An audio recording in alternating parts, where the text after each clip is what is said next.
Wake up, language lovers! Ready for your daily dose of syntax and caffeine? Pour a cup and join us on Language Latte, where your morning coffee is paired with a phrase you've always shared. My name is Miss F. And I'm Miss AJ. Welcome to Language Latte, the podcast that talks about the fascinating world of linguistics. And today, we're tackling a topic you probably use every single day without even thinking about it. Have you ever noticed that you speak differently to your boss than you do to your friend? That's right, because you're just a friend. Nah, just kidding. Or the language in a legal document sounds nothing like a social media messages, right? Don't you worry. That means you're a pro at using language registers. But first, let us know and understand what language register is. Language register refers to the style of language we use in a specific context. It's how we adapt our speech to fit the situation, audience, and purpose. Think of it like a set of social rules for language. It's like a set of social rules for communication that we all instinctively follow. Today, we're going to pull back the curtain on this secret language and explore the 5 main types of language registers. First up, we have Frozen. This is the language that's set in tone. It's a kind of text you don't change, like the US Constitution or the Pledge of Alliance. It's powerful, fixed, and very formal. Next is formal register. This is an impersonal, objective style for professional or academic settings. Think of a one-way communication like a lecture, a formal speech, or a news report. The sentences are longer, more complex, and there's no room for slang. Now, let's talk about consolidative. This is where things get a bit more conversational, but it's still professional. It's a dialogue, often with one person as an expert providing information. Picture a doctor appointment or a conference with a teacher. The fourth register is casual. This is your go-to with people you know well, your friends and family. It's relaxed, informal, and full of slang and colloquialism. This is how you talk when you're just hanging out. Finally, we have the most private register of all, the intimate. This is reserved for those closest to you, like your partner or a family member. It's a direct form of communication that often includes inside jokes and nonverbal cues that only you and the other person understand. Now for the fun part. Let's practice register role play. We're going to do a little role-playing activity. We'll present a scenario, and you, our listeners, can try to guess which register is most appropriate. Grab a pen and paper or just shout it out loud. And remember, think about the who, what, why, and where of the communication. Ready? Here's the first scenario. You are giving a formal presentation to your school board about a new teaching initiative. What register would you use? Take a moment to think.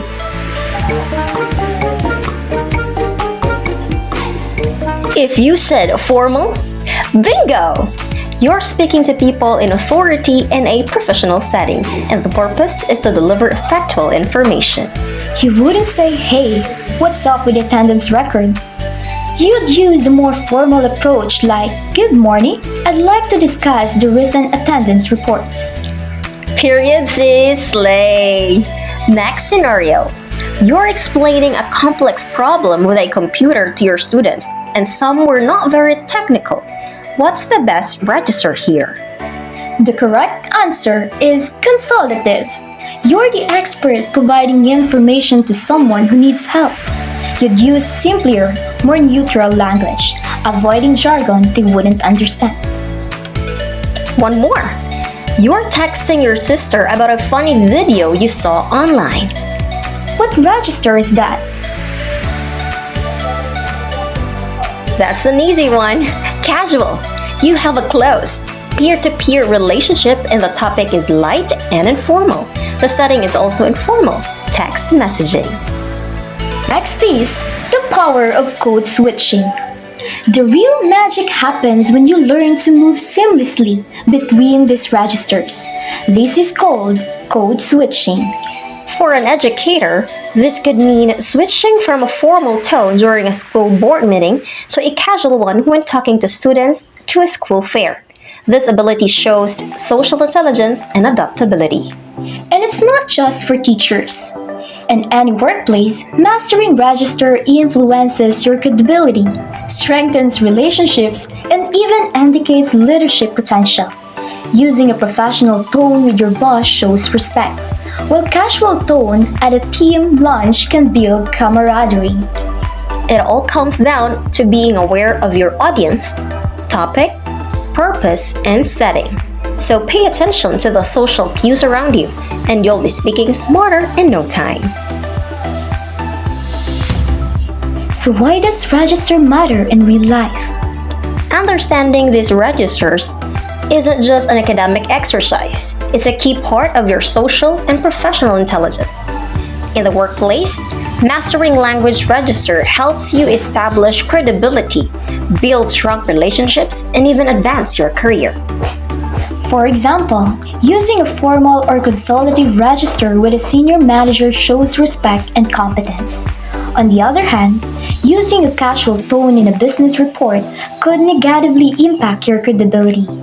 Your ability to seamlessly switch between registers, a skill called code switching, shows a social intelligence and leadership potential. Think about an IT professional.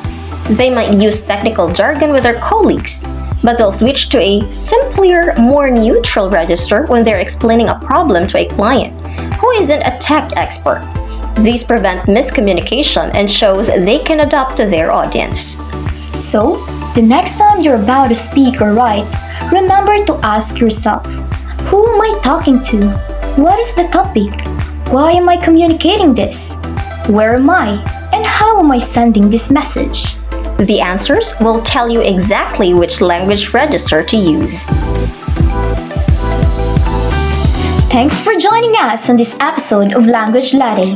We hope our conversation gave you some new thoughts to go with your morning brew. Again, this is Miss AJ. Just like that first sip of coffee, a deeper understanding of language can really wake you up and give you a fresh perspective on the world. So, until next time, keep sipping on those syntactical insights. We'll be here with your next dose of language-infused caffeine. I am Miss F, and don't forget to like, subscribe, and click the notification button. Till next time, see you on the next episode of Language Latte.